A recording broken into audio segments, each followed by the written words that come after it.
Hi everybody, it's Jason. Thanks for joining me this evening for this fantastic presentation on arts and crafts jewelry from my collection. Just so you know, this is not going to be an all-inclusive video. This is only going to be a very quick tutorial on what to look for in the arts and crafts movement, specifically in America. Now, the arts and crafts movement happened at different times and different places throughout the world, but in America, things were absolutely beautiful and absolutely outstanding. The movement was most known for naturalistic elements and gemstones that were very unusual, that weren't yet really widely used in jewelry. They would use moonstone, Baroque pearls, Mississippi pearls. They would combine those with enamel. They would mix metals, both sterling silver and gold. And the design aesthetics are absolutely wonderful. I was gonna go camera up in the beginning of this, but I'm running out of time today as usual. But why I bring this one on, this is a classic example of American arts and crafts or mission era jewelry. This is constructed out of sterling silver, 14 karat gold, and gem grade moonstones. Look at the push and pull of the light inside of these stones, and the center stone reads as a grape. It's yellow, it's green, it's opalescent, it's beautiful. The paperclip chain, or a 3+1, so you have an oval and then 3 links, so basically a 3+1 chain. Very old, very old. Does have an extension on the back of it, so this person could have worn this at different lengths. And what's amazing about this is, look at the hand construction. There is nothing cast, nothing lost wax cast on this pendant. Everything you are seeing is constructed like what I do as a silversmith. The arts and crafts period was defined by that. It was a period that took a stand against the machine age and wanted to bring handmade goods to the masses. You might ask yourself, why is this pendant so important? Well, I'll explain that. So as a moonstone and sterling silver and gold arts and crafts pendant or lavalier necklace, this would only be worth maybe around $450 to $650 in this size and complexity. And again, when people question me, why don't I polish my silver? Here is a classic example as to why. The depth of surface not polishing this has created such a beautiful surface, and then those high points of the grapes that were hand done is then brought to the surface. I've loved this pendant for a very long time. I will let it rest there for just 1 second, and I will bring up a book that I run to on a very frequent basis, and we'll get into the specifics. I'm gonna scoot this 1 second. We'll get into the specifics on this book and why. So here's the turn of the century section in the book, and look at the chain and then look at the pendant, and then down here it says circa 1915. You can see it's slightly more stylized than the naturalistic pendant that I showed, but this is marked Shaw, and it's flanked by 2 hearts, and that was a Boston area silversmith. It was Josephine Hartwell Shaw. Many of her items are not signed, but look at that basic construction, the way the leaves are done, the whiplash lines, and a very stylized pendant. And then, the price was $3,200, and I believe this book is from 2000, and let me take a quick peek here. I think it's 2005. That's one of the Warman's books by Christy Romero, and I will bring that book back at a future video. So I'll put this back in to show you, very similar in its design aesthetic and sense. You can tell that this one is much more labored over and slightly earlier than that. So they'll put this around 1905 would be my guess, maybe 1910. And then I had it appraised by a very smart woman. And she appraised this circa 1910. I would say 1905. It is mentioned here in the Warman's jewelry book, and there's all the information about this. It's definitely absolutely attributed to Josephine Hartwell Shaw. She was known for these kind of designs. And then when you scoot down here, if I could just get a little bit more of this in the camera, you can see the retail replacement value, and that is exactly 15 years ago now when I think this appraisal was done 15 years ago, but it was $4,900. Now, if it wasn't attributed to Josephine Hartwell Shaw, the price would come down drastically. So I guess what I'm trying to say is just remember that attribution on artist is very difficult and it takes a lot of time, but it does drive the price up. And for sure, this is known to be Josephine Hartwell Shaw. There was another female, and I believe it was Dorrie, D-O-R-R-I-E, and I don't remember the last name, but Dorrie was making things very similar to this in England, but this is not by Dorrie. This is definitely American made, and yeah, it's just beautiful. So that kind of shows you exactly what to look for American arts and crafts. I show you this ring. Let me set this here, and I'll show you this bracelet. Now, some dealers aren't familiar enough with arts and crafts to know, but that's okay. That's what I'm here for. That's what I'm going to try and do, is educate you as we go through my collection. These are all items that I personally own. This is an arts and crafts moonstone bracelet. Again, notice the handwork and the details, all completely hand constructed. Nothing is cast. All those elements are completely hand assembled, and then this kind of flattened paper clip chain, if you will. Look at the dome. Look at how high these moonstones are. You wouldn't see that in today's jewelry, but that is a beautiful arts and crafts bracelet. And then this is the arts and crafts ring. And I've shown this before, but why I bring this back is I wanted to show a purist arts and crafts ring. Notice the construction. Take a look at that. Only signed sterling, way down in, gem grade moonstone, high dome cabochons, but look at the simplicity of that mounting.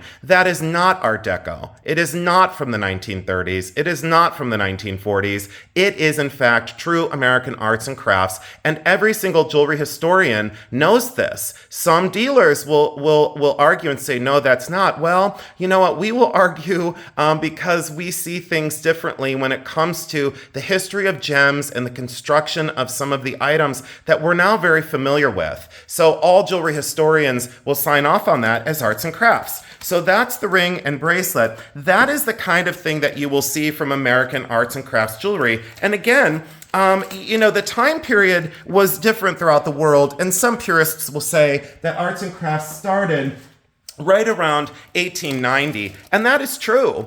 It wasn't in full swing until 1900, and into around 1918 it really started to die out because the Industrial Revolution started to take over, and arts and crafts continued to try and take a stand against the Industrial Revolution. This is Amethyst and Garnet. This is by George Jensen, and there is the very early George Jensen hallmark. I'm not exactly sure the date on this one because I didn't bring my book forward to double check the date on that, but I believe in my heart of hearts and in my mind, I believe that's pre-1930. Now don't quote me on that. I will do additional research and I will make sure that those dates are correct, but this is arts and crafts at its most essential form. Again, a hand-constructed chain, like the one that you saw in the book, that was from America, and Jensen was Denmark, Danish designer.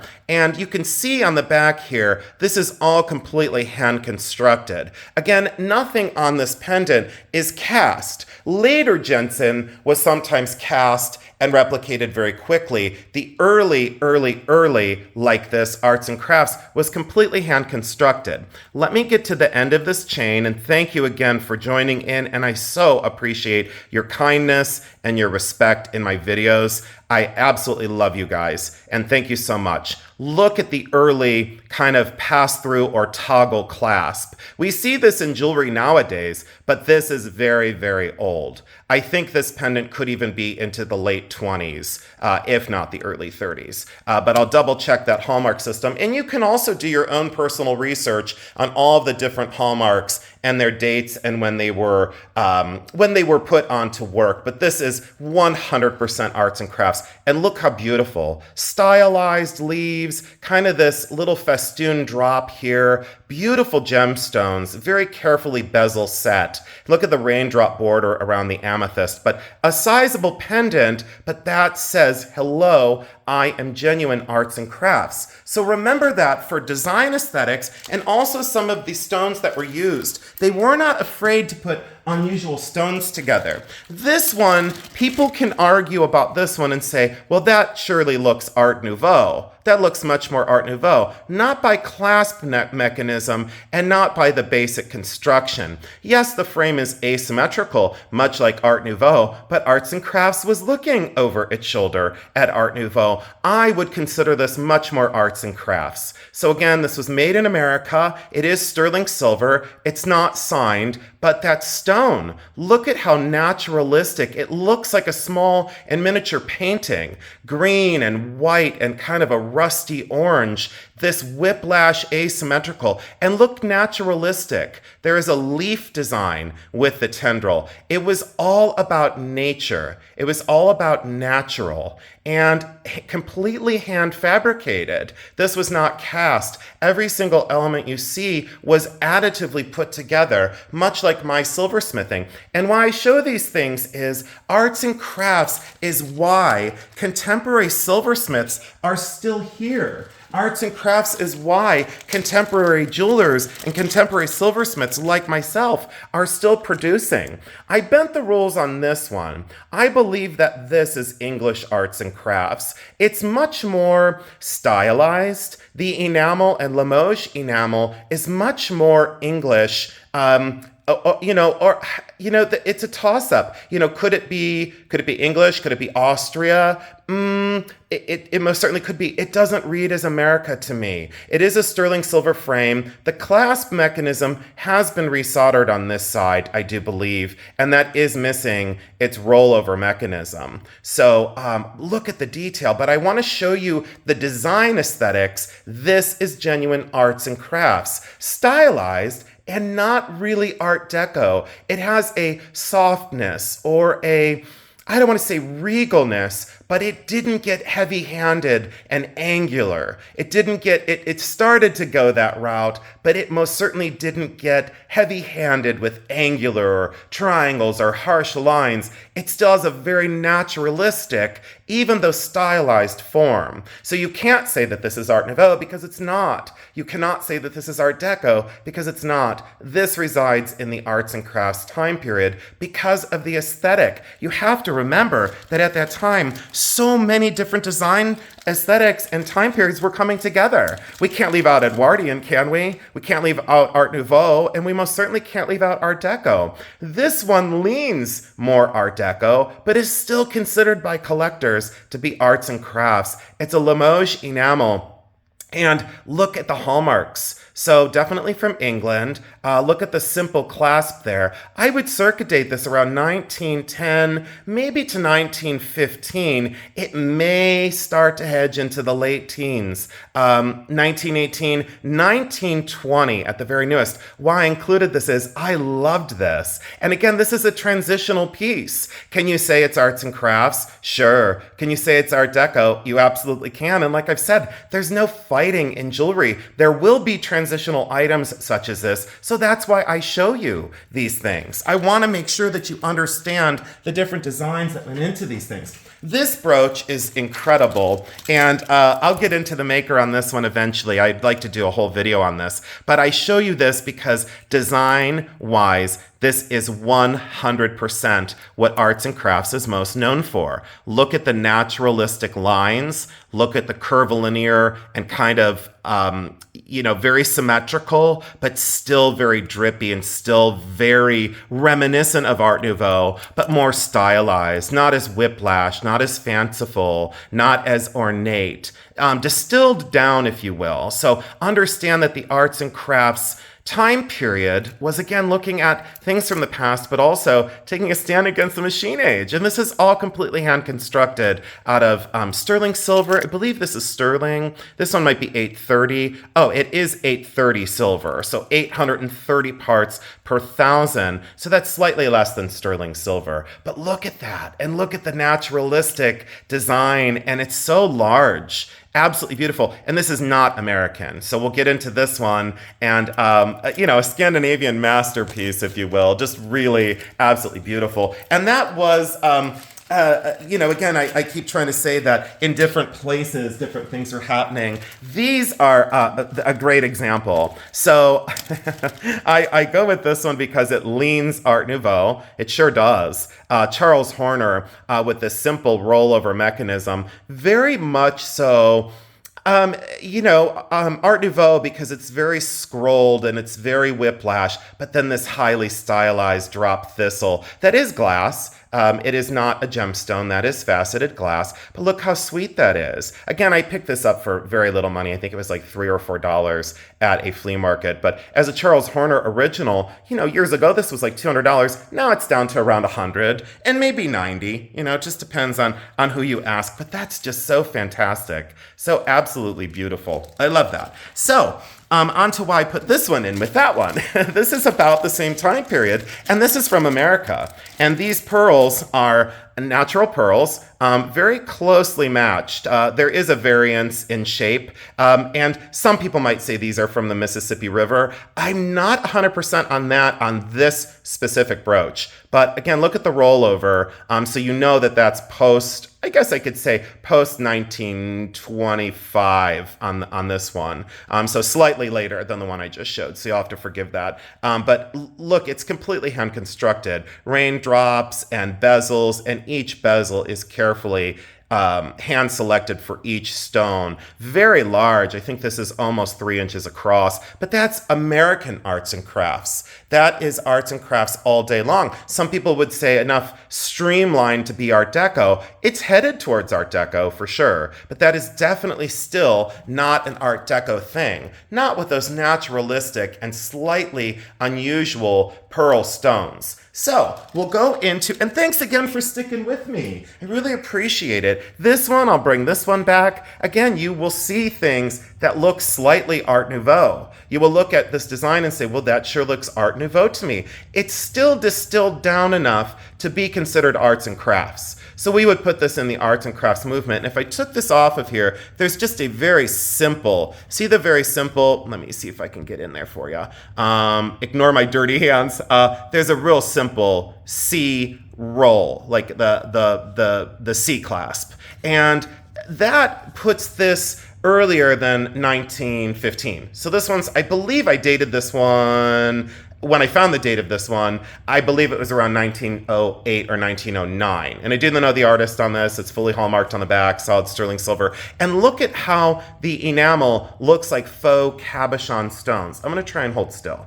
Give me one sec, because I am standing and I'm trying to adjust the light as I go because I don't want to re-record this. I really don't have the time today. 17 minutes in, I just don't have the time to do that. But I wanted to show you, so many of you have asked to see genuine arts and crafts pieces, and you have to understand, this is only a very small portion of my collection. Very much so looks like a peacock eye, or a peacock feather, the eye of the peacock feather. And then, like I said, these almost teal colored, they look like cabochon stones. That's just glass that's built up that tall. I loved this for design, and that's, again, what I would consider transitional between Art Nouveau and arts and crafts. But if I had to say, I would still say arts and crafts original. That's, again, sometimes based on, what a person sees in the designs. These, as I reach for these are two that I have loved for a long time. And I had collected Frost. It's a company that's an arts and crafts company. And look at that. It's just an exquisite thing. And there's the hallmark right there. And look at the construction of this. This was at a flea market for 25 cents. And back in the day, these were bringing, let me look in the book. Let me take a quick peek here. As I struggle to make sure that this is going to be a beautiful video for you. Let's see here. Let me see here. So it's, George W. Frost. He's from Dayton, Ohio. I thought so. So here in Ohio. So there is the mark. So look for that Frost mark right there. That's the mark right there. Look for that. And so I got this for $0.25, and years ago, and I don't agree with this. Oops, I don't agree. Sorry about that. Excuse the bumping of this. Let me see if I can go over this way and go down a little bit. Go down a little bit. I'm going to try and squeeze this into the box. but it was 300, and look in this bottom corner right here, please. So this one was 1905 American, hammered right here, that one, brass, and etched in Dayton, Ohio by George Frost right there, and it was $325 back in the day. Let me do that, and you'll see the mark right there. So that's the mark I just showed you, the Frost mark. Long story short, from 25 cents to 325 back in the day. Now I think it would probably go to an arts and crafts collector. That would probably go maybe like 165, 175. So it's come down quite a bit. And people might fight on this and say, other people might say, well, this is genuinely Art Deco. No, no, no, no. The hand hammered, the still whiplashed and stylized. I understand the graphicness of this, but look, it's still soft. There's still a softness to this. And there is that little forgiveness that if someone called this deco, I would just gently correct them and say, wait a minute, that's a little bit more arts and crafts. So the hand hammering to show that things are hand constructed,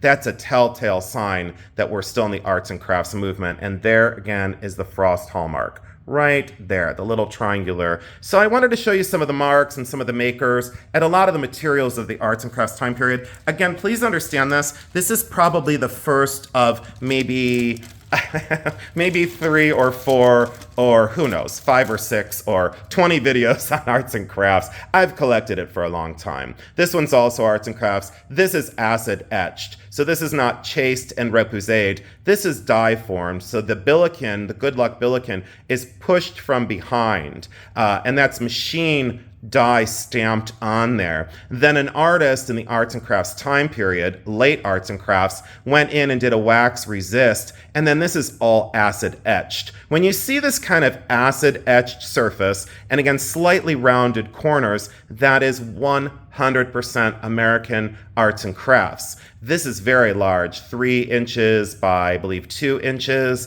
Look at that for a sash pin. And good luck billikens are very sellable. I don't think this one is signed, and I'll double check this one and eventually be bringing this back. But again, look how simple this clasp is. That's all original. I would never clean this. That's just me. Some people would clean this and store it separately from everything else. No, no, no, no, no. That's okay. It's okay to be kept with its friends. As long as it's in a plastic bag, it's okay to be kept with its friends. So those are the 2 brass ones I can show you. And I think this is either Heinz Art Metal. I'll have to look at the hallmark on this one really quick. I don't think I brought my loop downstairs with me, so please forgive me on the maker on this. We'll have to come back to this at another time, but that's a beautiful natural gemstone. I do not think that that is lapis, though. I don't think so, but I'll have to look at that again. Haven't seen this for a very long time. These things have been stored away, but I wanted to show you this because, you know, again, would people kind of fight on this and say, well, that's Art Deco? Yeah, I guess you probably could if you really wanted to fight with someone about something. or give someone a lecture. I'm not here to do that, but this is still arts and crafts. And I can understand the confusion, but this ellipticalness, and again, it's slightly more angular. Is this later arts and crafts? Sure, 1920. It wasn't dead and gone by 1920. It's not like, you know, I try to explain to people, arts and crafts didn't like start at a certain day and stop at a certain day. It's not like punching a clock, you know? It's not like this artist was like, oh, I have to make something exactly arts and crafts. So, you know, it's like, I always tell people, give items a little bit of grace and a little bit of sensitivity, because this artist didn't just like, you know, stop one time period and start another. So these transitional pieces can be tricky. And I'm just trying to tell everyone, have a little bit of forgiveness with each other when it comes to dating some things, when it comes to finding the age of some things. Let me zoom in on that. Let me see where the hallmark is at. Oops, there we go. I have to hold it still. Let's flip it upside down and see. Nope. I'm trying to settle down today. Oh, there we go. I think that might be, that's not Heinz Art Metal. Maybe, boy, I should have done my research on that hallmark before I came on here. That is American and handmade sterling. Yeah, that is beautiful. You know, I'm going to get my loop. Let me pause this really quick. I'm going to go run and get my loop. I'm going to pause this for 1 second. Okay, so I got my loop and I looked it up. Thanks for bearing with me. I never pause my videos, but I did look that up, and it is, let me see here, because I just looked in my book as well. That's Art Silver Shop, and then later it was Art Metal Studio after 1934, but they were still producing in the arts and crafts design aesthetic. So even the later ones from the 30s still look very, very arts and crafts. So that is a Chicago firm. And then I did find the Billiken in my book as well. So it's really interesting. This whole parcel, this whole bag, this is completely filled with arts and crafts brooches. And I guess I could just kind of leaf through. Some are very stylized. Some are, that's tiger eye. Let's see here. Some are just so abstract as well. That is genuine arts and crafts. And it's got some inlay and beautiful elliptical. That was $4 at a flea market. Very, very lovely. That is absolutely beautiful. And then this one,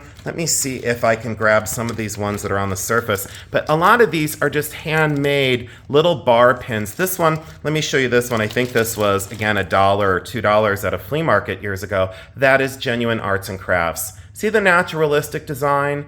Coral, frequently used. Pierce work, completely hand constructed. That brooch is completely handmade by an artist, and that is definitely an American brooch. Looks very Heinz Art metal. So if you like arts and crafts, please look up the different makers. Heinz Art Metal. Oh, Kalo Sterling Silver from Chicago. That's adorable. Kalo Sterling Silver from Chicago is another really, really good one. Let me see what other one I can fish out of here really quick so I don't lose all of you. That is a stunner. That is absolutely beautiful. Again, a very early mechanism and a tube hinge on the back. That's completely arts and crafts. Looks, again, very stylized deco, but no, leaning more towards arts and crafts than Art Deco. So again, please remember that at its purest form, I've shown you the ones that are at their purest forms, what to look for in naturalistic design, and also the gemstones of the time period. Now, this one, I believe this one is English. Let me wipe the box out. I believe this one is English, and then I brought out an American version.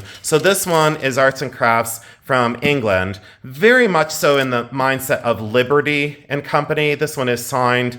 It has many hallmarks on the outside, but again, completely hand constructed. This one is American Arts and Crafts. So let's look at the difference here. So you've got arts and crafts, European arts and crafts, and then you've got this one from America. Look at how different.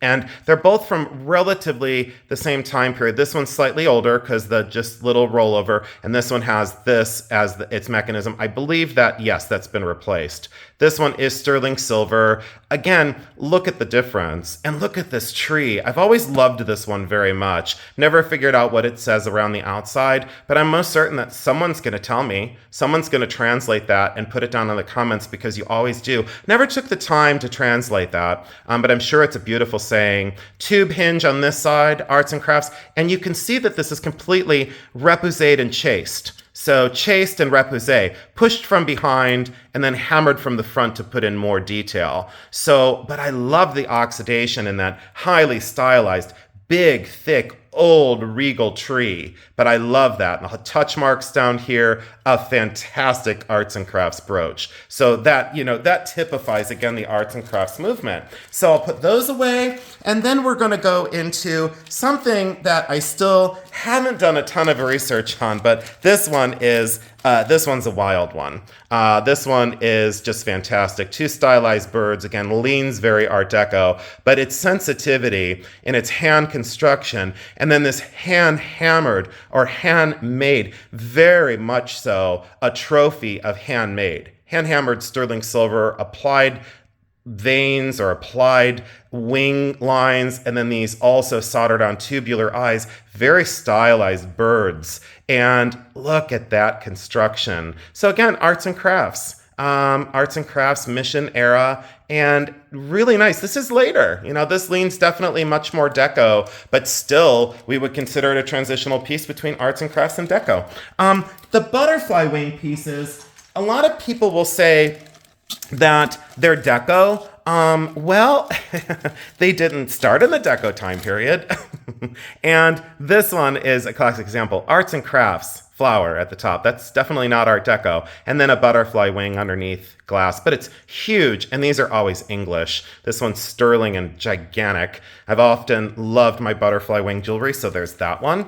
I do have a perfect example of butterfly wing arts and crafts jewelry, but I just couldn't find it in time to get the video up and running. So I really appreciate you guys joining with me again. And a gigantic butterfly wing, blue morpho under glass, really fantastic. These are CIRCA dated to be around anywhere between 1900 and 1920, 1918. Can we fight over that date? Yeah, I'm sure we can disarm each other, but why bother? Our jewelry's supposed to be incredibly beautiful. You know how I tell people, settle down. Just enjoy it. This chain has been on here a long time too. And look at the hand fabricated chain. That's been on here a long time. And this lady that owned this, she knew that this was her grandmother's, and she was from England. And look at the hand wrought clasp and that beautiful chain, and look how gigantic that butterfly wing is. Really lovely. I've loved those for a long time. So I mentioned those just because they can be included in the arts and crafts time period. Are they aesthetic arts and crafts? No, they're most certainly not. But getting into this one, again, people would look at it and say, oh yeah, that's Art Deco. Not quite. Back up. It's definitely arts and crafts, completely hand constructed. And look how fine this wire work is. Look how fine that is. And look at that stone. Incredibly well chosen stone. But look at the handmade chain. That's not a deco chain. I mean, it's stylized. Yeah, sure. Absolutely. But because something is stylized doesn't mean it's Art Deco. Look at the ball on the thumb ring here. Look at that right there. Yeah, that's the money shot of, hello, I'm a very old C-clasp, thumb C-clasp. Yeah, very old. Absolutely right. I loved the design of this and the aesthetic of this. CIRCA dating, you could say late in the movement, 1918, but still before the 1930s, still before the, I don't want to say clumsiness of Art Deco, but some Art Deco does get very, very clumsy. It's not picking on it. It's just stating a fact that some Deco does get very abstract and distilled down and isn't, so elegant like these things. This is definitely an elegant time period. I brought out a bag of more of the arts and crafts rings just because I love to freak people out. It's my full-time job.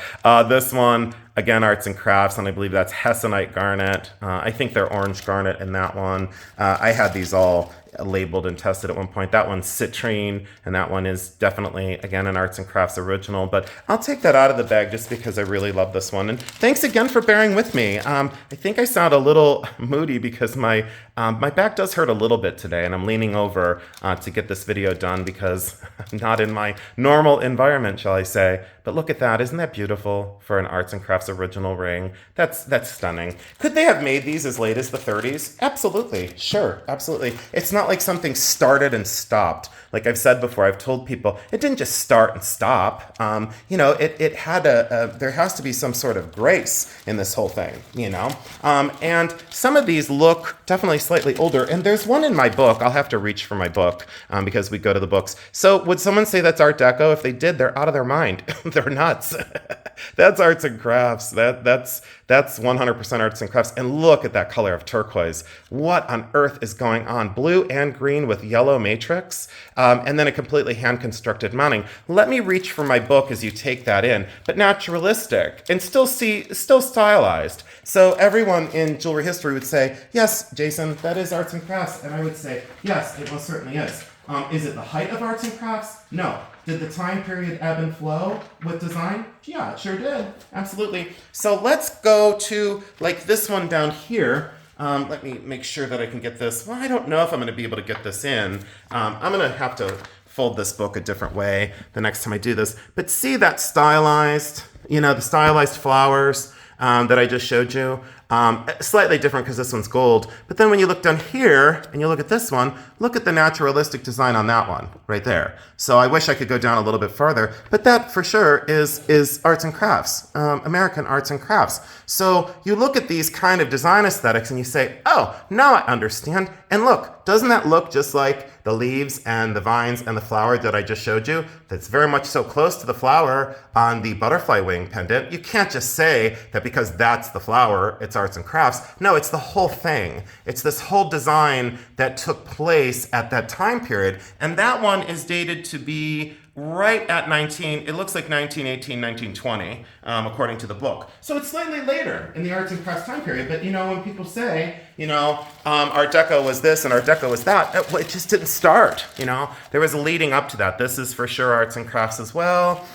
There's so many of them. It just keeps going and going. This one's really unusual. This one has amethyst, an oval amethyst, and leaves that are faceted. And again, look at that. Look at the naturalistic kind of curly Q, completely hand constructed. This isn't machine made. And a lot of deca things from this time period were die stamped out. This was completely constructed by hand. Little parts that were all soldered together to create that. It wasn't cast. That wasn't a cast ring. So again, arts and crafts was defined by handmade.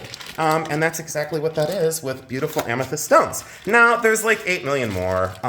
There's a garnet one, and then you can see on this one that, well, we'll dig that one out because the whole bag is arts and crafts, but we'll dig this out. And there's a garnet one. I wish I had more time to take all of these out, but these will come back. Oh, the coral one is magnificent. But we'll take these out. I mean, I have, who knows? I think I probably have 9,000 of them.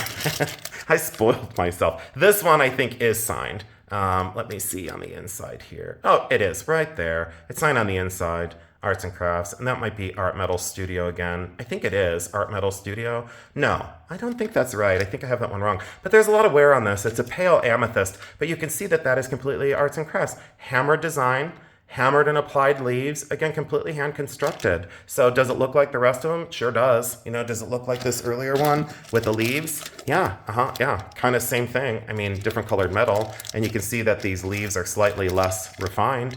But yeah, look at that. It's, hello, we're twins. Hello, we're both arts and crafts. Okay, so, I'm almost done. I have one more to go. Thank you so much for sticking with me. I'm almost done, so thank you so much. And I show you this because without this book that I run to all the time, I would not have known that this was what it is. So I'm going to lay this out, and someone, again, could say, oh, that sure looks like it's 1930, 1940.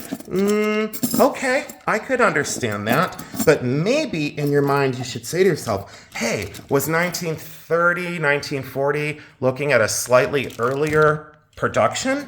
And the answer would probably at that point, yes. So we're going to lay this out, and we're going to try and get this whole thing in the frame. There we go. So it is ginkgo leaves. And okay, so that's all sterling silver. And let me zoom out a little bit more. Okay, so let's leave it there. So it's the necklace, bracelet, pin. Now, I found this in my book years and years and years after I bought this piece. And I realized that it would be somewhat important. It's Larry Foss. The design is of course, an earlier reminiscent of arts and crafts design. And then let me pull this up in my little book right here. Give me 1 second. Sorry for the delay. Oh, nope, I just went right by it. Okay, so here we go.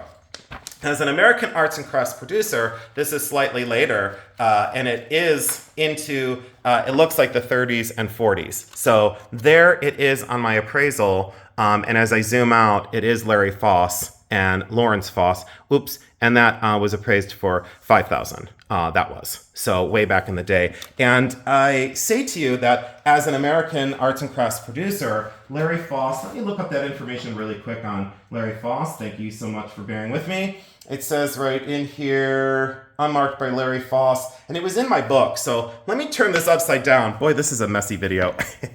But if you look at this, if you look at the design of this bracelet, right there with the applied curly Q, the leaf, and the stylized berries, that right there is what you're seeing here. And again, on this, it was turn of the century jewelry on the same page, on the same page as the Josephine Hartwell Shaw from earlier. All right, so there's that. And I think CIRCA dating on this, I think they could go as late as the 40s or 50s, but this one, by who certified this for me as a Lawrence Foss, it is not Lawrence. It is not signed anything but sterling silver, but look at the hand construction. So again, I was trying to show you the design aesthetics. So each leaf is hand constructed, hand wrought, and then each vine and tendril and each little tiny berry form is soldered together. And look at the attention to detail on those jump rings in between each. A master silversmith that did this.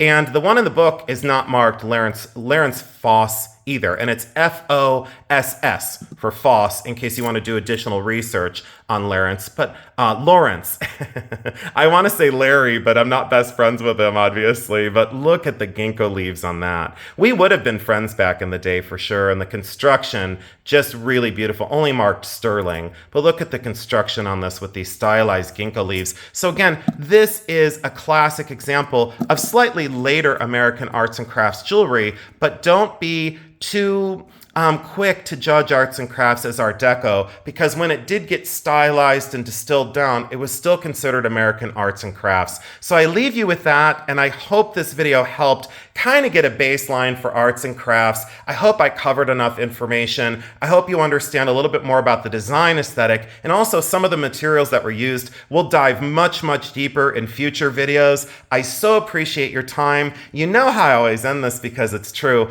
I love you.